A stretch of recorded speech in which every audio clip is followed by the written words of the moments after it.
Good morning. My name is Dr. Ogechi Sylvia Eze. I'm a doctor in the United Kingdom. I'm a general practitioner. Ya bụ awụm dọkịnta. Ana m arụ n'ala bekee. Ihe m chọrọ ikwu okwu maka ya taa bụ ihe a na-akpọ cervical cancer. Ya wụ kansa na-eme ụmụ nwanyị sọsọ. Ka ihe wụ cervix. Cervix wụ ọnụ akpa nwa. N'ime ahụ nwanyị enwere akpa nwa nọ ebe a. Nwanyị na-amụpụta nwa ebe nwatakịrị si apụta wụ cervix, ya wụ ọnụ akpa nwa.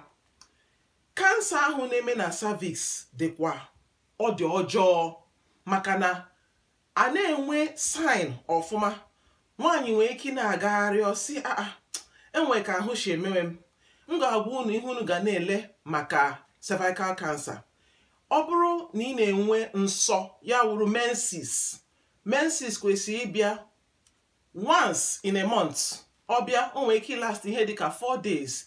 Ịbịa hụsị menses gị na-abịazi, ọ na-abịazi ọsịsọ instead of 4 days, ọ na-eme ihe dịka 5 days. Gbado anya, ị kwesịrị gaje hụ dọkịta gị. Ịnọkwa hụ dat ihe na-eshi nshi dịka abụ si gị n'ahụ nwaanyị apụta, jee hụkwa dọkịta. Ị na-eme mmekọrịta nwoke na nwaanyị gị na di gị, unu na-eme ya na-afụ ụfụ, o kwesịghị na-afụ ụfụ, ị gaje hụ dọkịta. Ịnọkwa hụ na ị na-atazi ahụ, afọ gị na-aza, jee hụ dọkịta. Cervical cancer screening a na-eme ya n'ala bekee ebe a m nọ. Nwaanyị ru ha na 25 esend ya gị leta. Ị ga na-aga every 3 years. Ihe m ji ekwu maka ya bụ na ụmụ nwaanyị amarọ ihe ha na-eme. Ịgwa ha cervical cancer screening, ụjọ atọ ha. Ọwụ nwobere process ha na-eme. The doctor ga-akọwara gị ihe ị ga-eme. Ị kwesịghị nọ on your period. Ị kwesịrị ije mgbe period gị gbachachara, gwụsịchara. Ịgwa dọkịta ọ na ịchọ ka onye ọzọ nọ na the room. Sometimes ọ bụ dọkịta nwoke, ụmụ nwaanyị ga-asị na ha chọọ onye ọzọ, a na-akpọ ya chaperone. Ị nwere the right isi na ịchọ chaperone because ihe awụkwa na ihe na-eme ndị mmadụ ihere. Although o kwesịrị ime anyị ihere because ọ wa ahụ nwaanyị. A ga-asị gị ka ị dina na bed, imepe ụkwụ otu a, ị ga-emepe ụkwụ. A ga-ewere instrument a na-akpọ ha speculum. Enwekwa ndị dị smaller. Nwaanyị na-amụbele nwa a ga-eyuzu nke dị smaller. Nwaanyị mụọla nwa enwere ike yuzu nke dị big. Ịhụ na otu a ọ dị. Abịa a ga-ewere ihe dịka gel tee ya ka ọ ghara ịfụ ụfụ.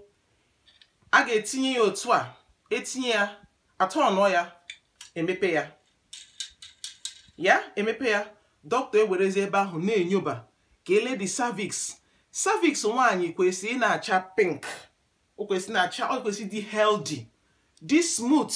O kwesịrị dị ka ihe oke tara. O kwesịrị inwe abụ. Ele ya anya.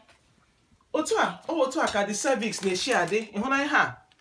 Otu a ka the cervix na-adị. Dọkịta ga-ele anya ya dị smooth, dị pink, nwee oghere. Oghere ahụ nwaanyị na-amụ nwa, ọ ga-aza isi nwa apụta, ahụ nwa apụta. Dọkịta ga na-elezi anya, ọ ga-eshi ebe a tinye ọkụ na-ele anya. Otu a, le cervix, lekwa speculum. O werezie brush a tinye ọtọnọ ya 1, ọtọnọ ya 2, ọtọnọ ya 3. O were ya o tinye n'ime chemical, esende ya lab. Ebugada sample na lab, a ga-ele anya n'okpuru microscope ka ele ma those cells ha dị normal. The cells kwesịrị dị normal. Onye ọbụla nwe abnormal cells, ha ga-akpọghachi gị, mee gị another test. But if your cells dị normal, ị ga-abịa another 3 years for another test. Onye nwere abnormal cells, enwe virus a na-akpọ HPV, Human Papilloma Virus. This virus a na-ebute ya from mmekọrịta nwoke na nwaanyị. Ya mere a na-asị ịbụrụ onye na-eme mmekọrịta nwoke na nwaanyị, ị kwesịrị na-eje testing, sexual screening. Ọ bụrụ ihe ihere.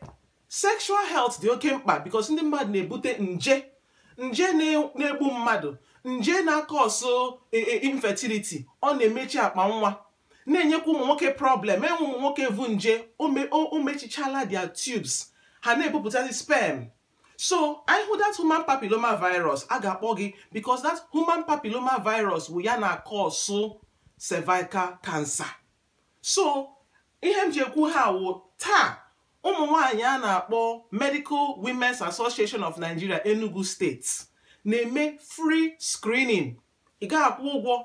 Biko nụ ụmụ nwaanyị kpọrọ na ụmụ unu jee for this screening. Ọ dịkwa mkpa ka unu ma that nwaanyị na-amabele nwoke nke a na-akpọ virgin adị eme ya cervical screening, because the reason wụ this HPV virus na-ebute this nje, na-ebute this cancer, a na-enweta ya from sexual intercourse. But ọ dịkwa mma marakwa ahụ gị wụ nwaanyị. Notice kwa menses dị abnormal, ị na-atazi ahụ, afọ gị na-aza aza, enwe ihe na-eshi nshi si gị na ahụ nwaanyị apụta, gị na di gị na-eme mmekọrịta, ọ na-afụ ụfụ, biko jee hụ dọkịta. Ịma ihe ahụ anyị na-ekwu, prevention is better than cure.